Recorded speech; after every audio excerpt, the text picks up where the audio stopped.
Դահլիճում լրություն։ Լրություն է պահանջում խորհրդարանի ՔՊԱ-ական խոսնակը, որի վերջո քննարկվի արտահերթ օրենսդիր մտցված համաձայնագիրը։ Հայաստանում տեղակայվել է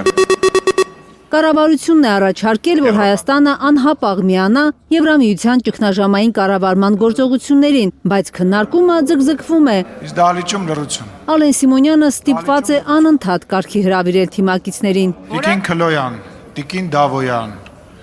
Տիկին Վարդանյան, Հայաստանի Հանրապետության փոխնախարարն է խոսում։ Չնայած ՔՊԱ-ականները ուշադիր չեն, Վահան Կոստանյանը փորձում է բացատրել, որ Եվրամիության հետ ճգնաժամային կառավարման համագործակցությամբ Հայաստանը ցույց կտա, որ ոչ միայն օգնություն խնդրող չէ, այլև ճգնաժամի պահին կարող է օգնության հասնել եվրոպական երկրներին։ Հայաստանի Հանրապետությունը ցանկություն ունի ոչ միայն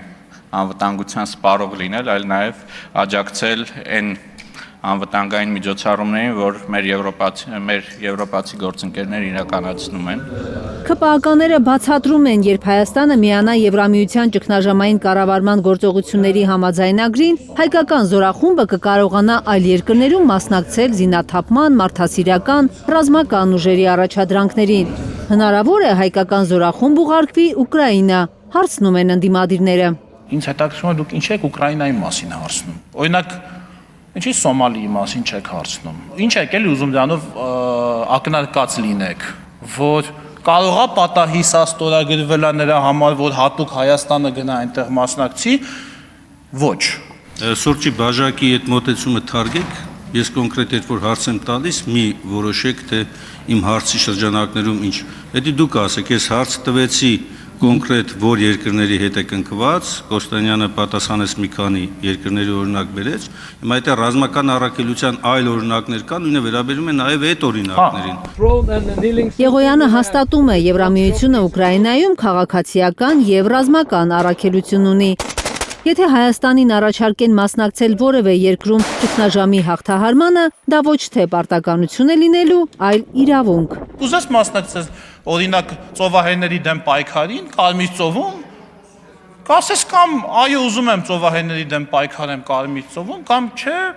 հետաքրքրված չեմ Կարմիր ծովում, ծովահենների դեմ պայքարով։ Իսկ ինչու է Հայաստանը նետվում Եվրամիության գիրկը, որպեսզի օգնի զսպել այս կամ այն երկրում տեղի ունեցող ռազմական գործողությունները։ Պարբերաբար Նիկոլ Փաշինյանի կողմից հնչում է մի արտահայտություն, որ Հայաստանի Հանրապետության զինված ուժերը Հայաստանի սուվերեն տարածքից դուրս որևէ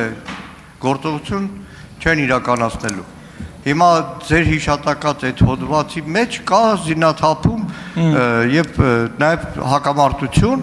որը նշանակում է նաեւ չի բացառում ռազմական գործողություններ։ Վարչապետի ասածը չէր կարող վերաբերելի լինել, օրինակ առաքելությանը Կոսովոյում կամ Իրաքում կամ Աֆղանստանում հասկանալի է, որ մեր տարածաշրջանի մեր հարևանների հետ հարաբերությունների կոնտեքստում է դա ասել։ Խորհրդարանական ընդդիմությունը ձեռնպահ է քվեարկում համաձայնագրին, որովհետև կառավարության եւ падգամավորների տեսակետներն են անգամ հակադիր որոշ հարցերում։ Որոշումը ընդունվել է։ Կոստանյանն ասում է, որ որևէ երկիր զորախումբ ուղարկելու համար խորհրդարանի առանձին որոշում պետք չի լինելու։ Եղոյանը ճիշտ հակառակն է պնդում։ Դուք որոշում չունեք, իրար ամերժա ձեր բերած պատասխանները։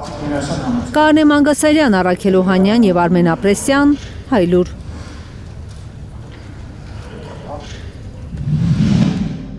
Հայաստանում ու աշխարհում տեղի ունեցող իրադարձությունների մասին առաջինն իմանալու համար բաժանորդագրվեք մեր ալիքին, սեղմեք զանգակը, որ բաց չթողնեք ամենահրատապը, կարևորն ու հետաքրքիրը։